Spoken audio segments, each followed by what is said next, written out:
Hey everyone, my name is Chelsea. Welcome to Little Mountain Ranch. I'm really happy to have you here with me today. We are in my high tunnel about to pick some tomatoes to make a simple tomato sauce that we are going to use in the cabbage rolls that I am going to be making today.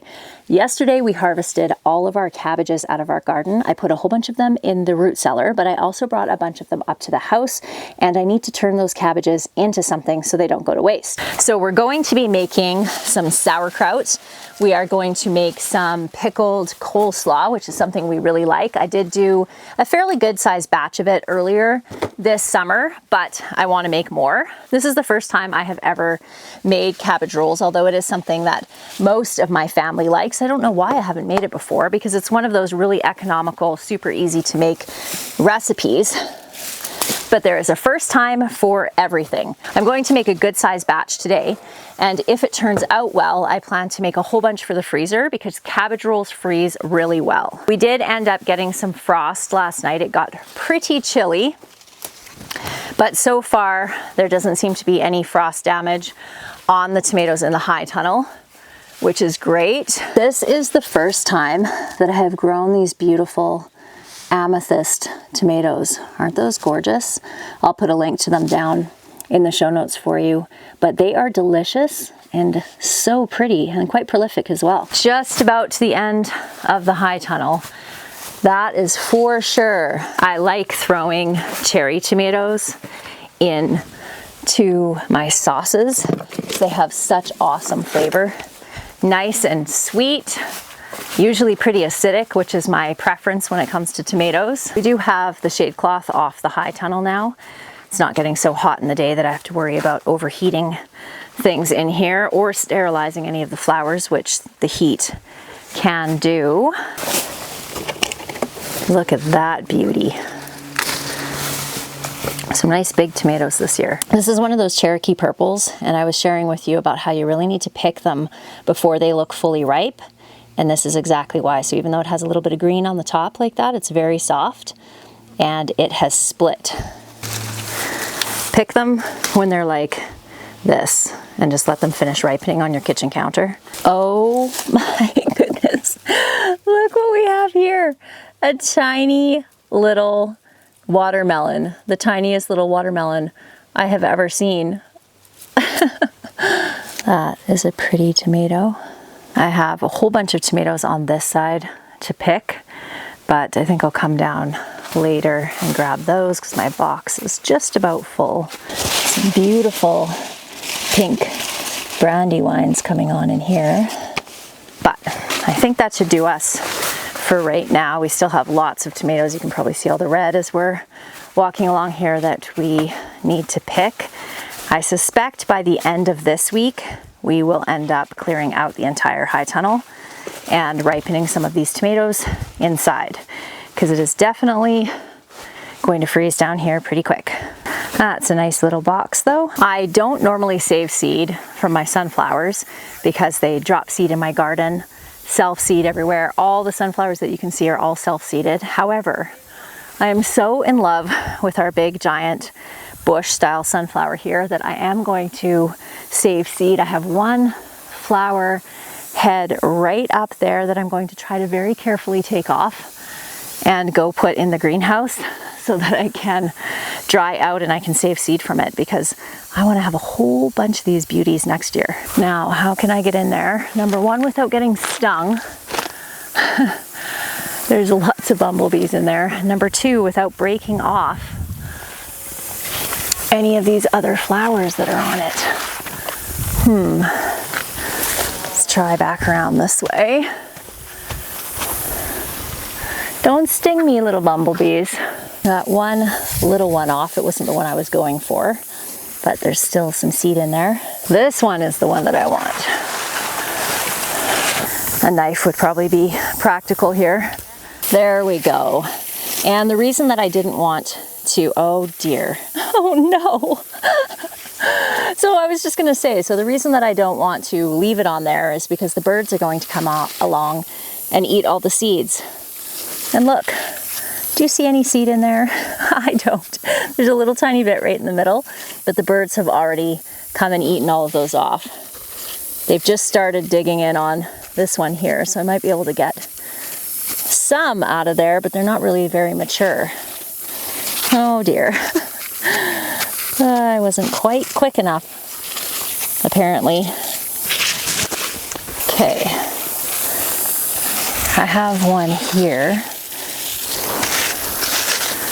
And we have lots of seed in there. So that's great. I'm going to take off all these little ones and put them in a vase inside. So that is just too pretty to leave out here, isn't it? So we'll go put all these ones in the greenhouse and let them dry out. Oh, there's still 2 more we can bring up to the house. So pretty. We can check on our onions while we're down here. Smells oniony. We'll put these up here to dry. Onions are looking fantastic, starting to dry out. Our straw flowers over here, the one that I put here to collect seed off of, is spreading seed all over the place. These look nice. It's so lovely how vibrant the color stays on these. You really do want to pick these though before they start to go to seed like this. Otherwise, as they dry, they just spread their seed all over. Okay, she'll close this back up and grab our sunflowers and our tomatoes and go up to the house and make some delicious cabbage rolls. Look at how pretty that looks. I have a bunch of prep work that I already got going earlier on this morning. So I have 6 pounds of ground meat, 3 pounds of ground pork, and 3 pounds of ground beef frying up in here. Over on this side, I have a pot of boiling water. I'm going to salt that really well, and then I'm going to boil the cabbage. I have the rice sitting over here. That's going to go on the stove as soon as I'm done with these 2 big pots. And then we're going to get into making the tomato sauce, and all we're going to do with that is cook down our tomatoes, add some herbs, a little bit of tomato paste, and that's it. It's going to be a really simple tomato sauce. We have our meat just about cooked up here. We're going to grab one of our cabbages that we have on the counter over here. I'm probably going to pick a smaller one because there are a ton of leaves in these cabbages and I don't need an excessive amount of boiled cabbage. So we'll pick a smaller one. Smaller is kind of relative when it comes to these cabbages. My cabbages, these ones anyway, were just massive. So I'm just going to cut off some of the uglier leaves from around the outside. If you cut around the bottom like that, it's really easy to pull the leaves off, pulling them from the bottom rather than pulling them from the top. At least theoretically it's easier.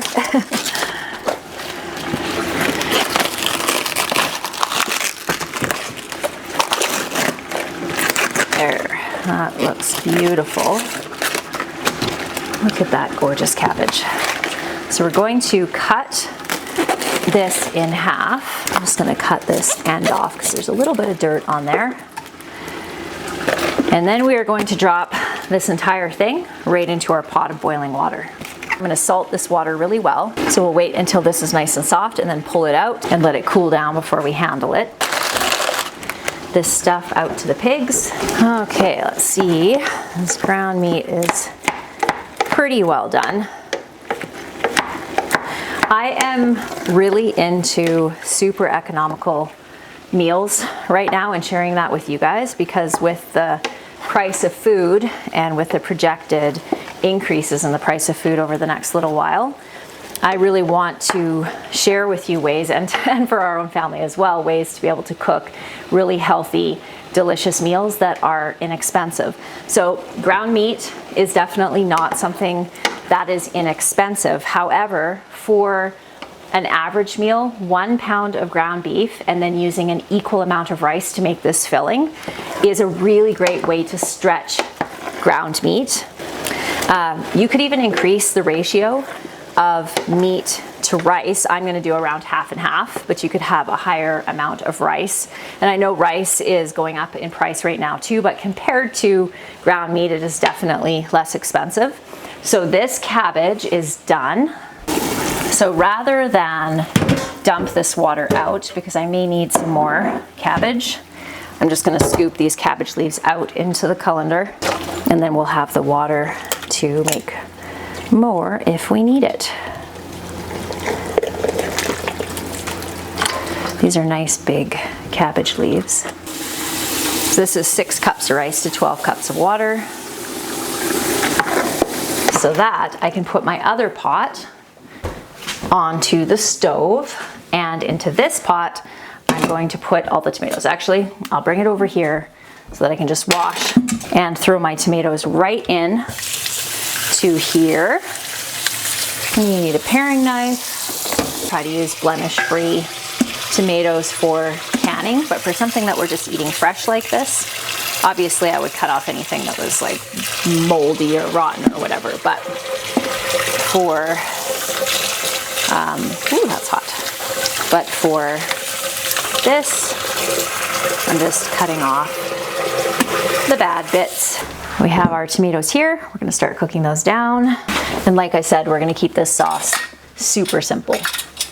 We're gonna add a good pinch of salt to our beef. Into the ground meat, I'm going to chop up a couple of onions and a couple of cloves of garlic. Honestly, this could not be a simpler recipe. And it's so tasty.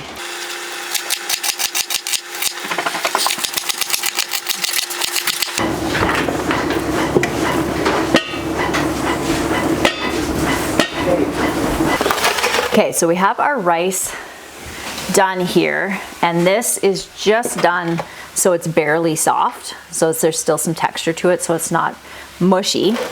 And I'm going to add all of this rice to this. We're going to be able to make hopefully a lot.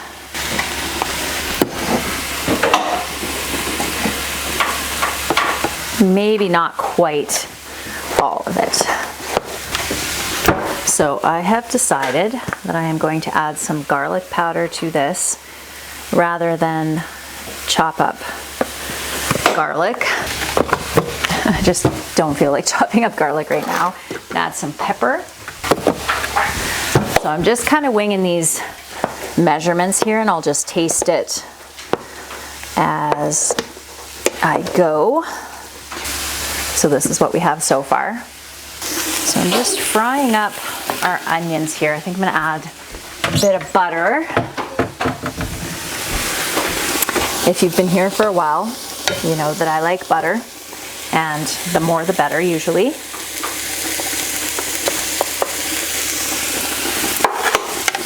Give our tomato sauce a stir. That filling is yummy.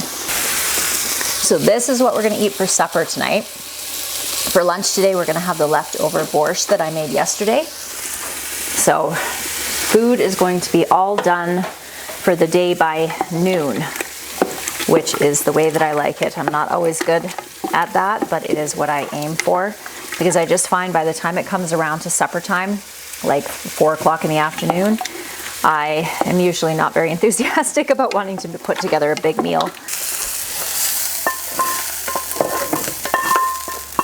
So now all we need to do is wait for our sauce to finish cooking, and that's probably going to take around an hour or so, and then we'll be able to assemble the cabbage rolls. So next time I make it, I will definitely wait and add the rice until I am going to assemble it, just because I think that, because this is going to be sitting here for probably an hour or two while that sauce cooks down, that the rice is going to become a little bit mushy in this hot meat. Might be okay, and I'm going to wait and add the egg until I actually assemble these, or just before I assemble them. Just have to get our flours into a jar. Look at how beautiful those are. All right, my friends, we are going to make our cabbage rolls now. We have our tomato sauce here, which is all done. Our cabbage and our filling over here. I suspect I am going to need some more cabbage, so I think I'm going to put another pot on the stove to boil up the other half a head that we have here. And put a plate underneath that so I don't make a mess all over my counter. Our filling, which we are going to crack a couple of eggs into. I think we'll probably put 6 eggs, 5 or 6 eggs into this.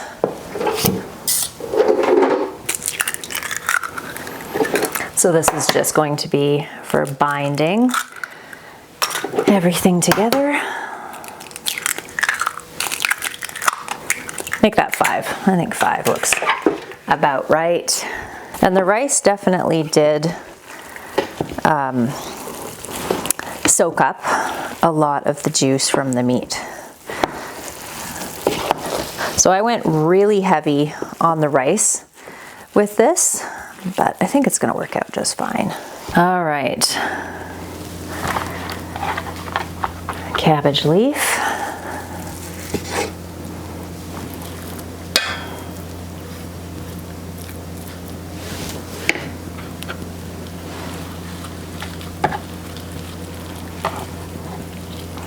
Just like a burrito. Just like that. Okay, so we have some that are not super pretty looking and kind of ripped up, so I'm just going to layer those ones a little bit. Shouldn't impact the flavor at all.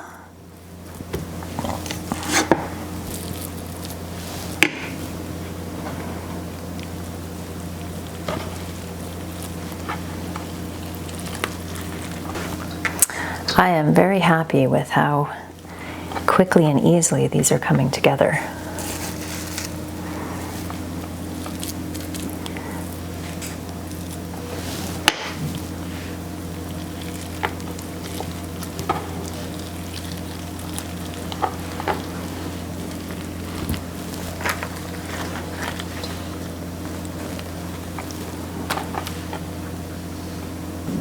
You know what you could totally do with this is make like a layered casserole. If you didn't want to make rolls like this, or you didn't have cabbage with nice big leaves that were easy to use, you could definitely do that and it would work just as well, I think. I'll probably do that actually with all the scrap pieces, like these smaller pieces that I have here.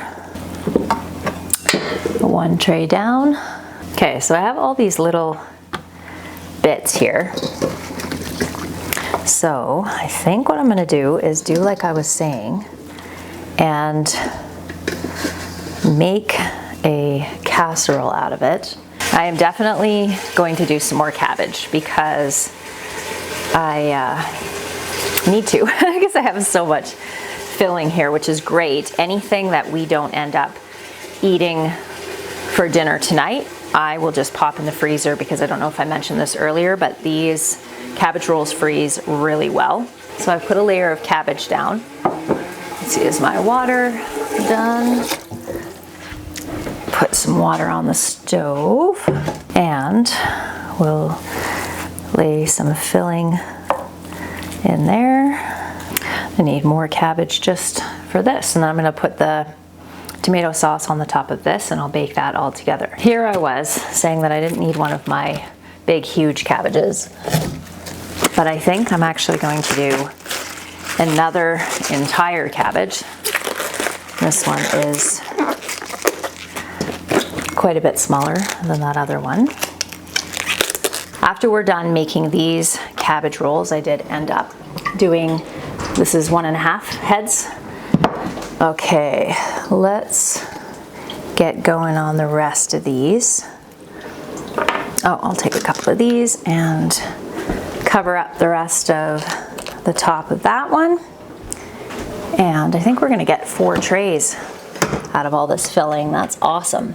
Being able to have some meals in the freezer is really nice. So I was going to do my leeks this afternoon, but thankfully it has been nice and cool out, so I've been able to leave them out on the deck without them wilting, and I think I'm going to wait and do that tomorrow morning, and we'll get the leeks, and I wanted to make a potato and leek cream soup, which I'm really excited about because I absolutely kind of obsessed with cream soups right now, and so is my family. Every cream soup I've made in the last month, everybody has loved.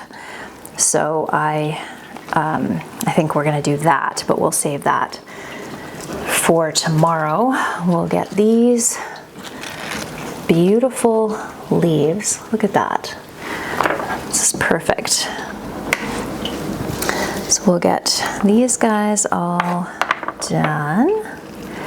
Dan and I were just having a conversation about the tomato sauce and whether I should add some more flavoring to it or just leave it a really simple tomato sauce. So traditionally, it's a very simple sauce. Just tomatoes, a little bit of sugar for sweetening, and just a few seasonings, but not like Italian type seasonings, so like basil and oregano and stuff like that. Oh dear, that one just completely fell apart. Let's add an extra one to that. So I'm gonna get 2 more trays of the actual rolls, and then I think I can make another one that will be the layered casserole. So then I'll have 2 casseroles and 3 cabbage rolls. Try to find some more big leaves in there. There we go. Okay, we got 2 more and 1 more. That will be the casserole.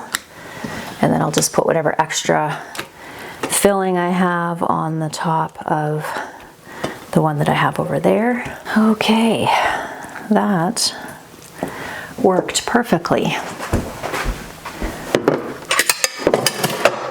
So now I just have to make a decision about this sauce because this is just a plain Jane tomato sauce. It's not sweet enough.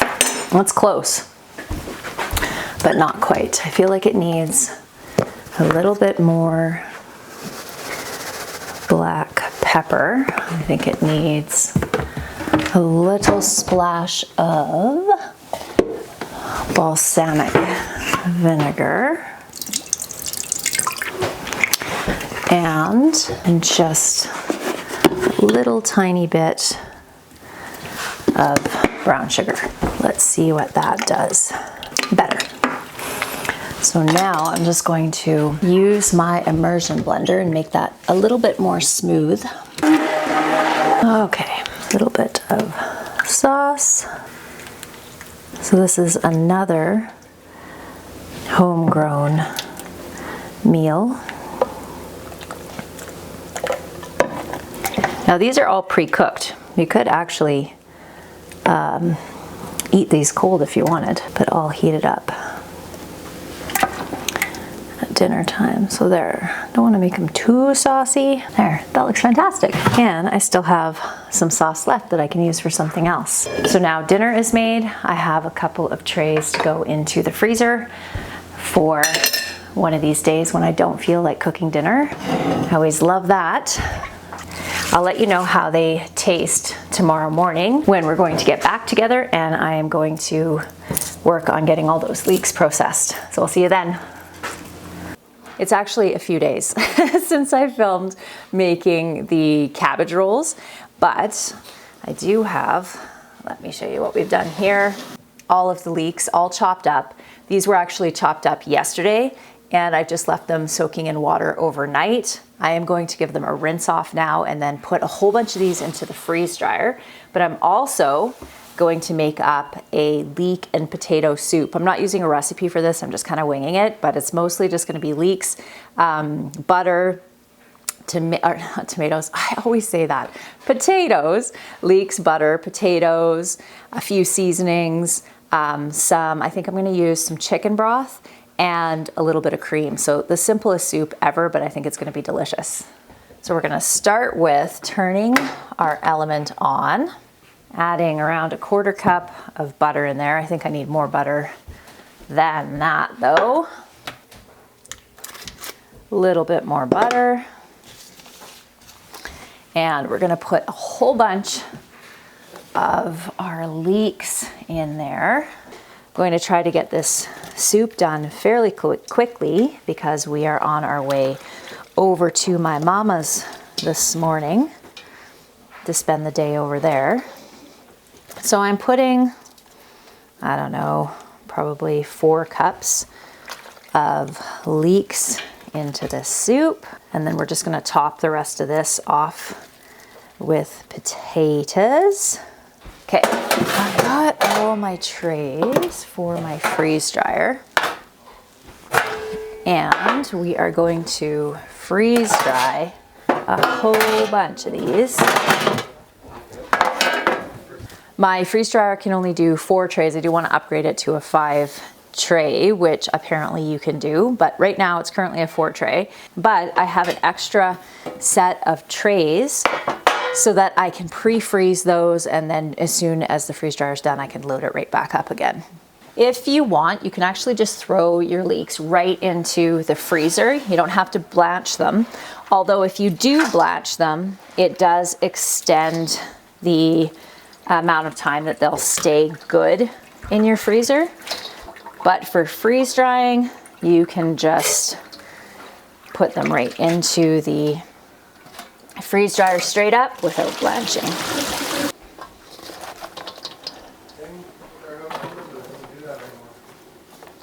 It's weird. Well, this couldn't have worked out more perfectly because we had enough to do the soup, and then we also have enough to have 8 trays of leeks here. Super happy about that.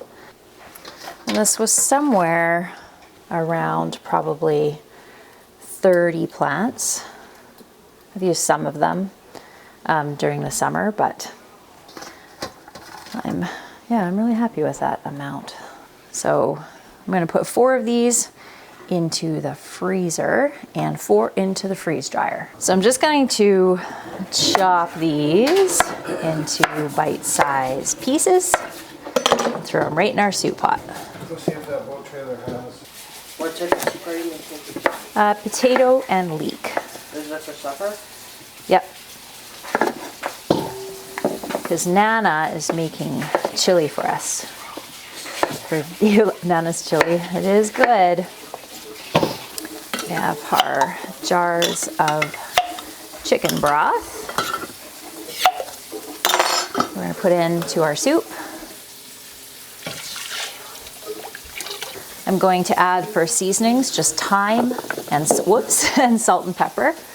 Okay, so our soup, the potatoes are cooked, so I'm just going to immersion blend it a little bit. I do want some texture in my soup, so I'm not going to blend this up too much, just enough to thicken it up a little bit.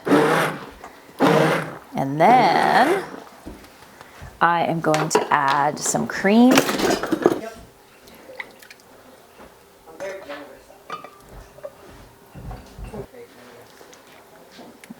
That looks delicious. So I did add a little bit of garlic powder, a little bit of chicken better than bouillon, and a little bit of thyme.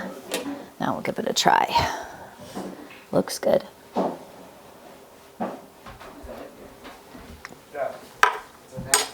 That is delicious. All right, my friends, it is time for us to go. I hope that you enjoyed today's video, and I look forward to seeing you next time. Bye.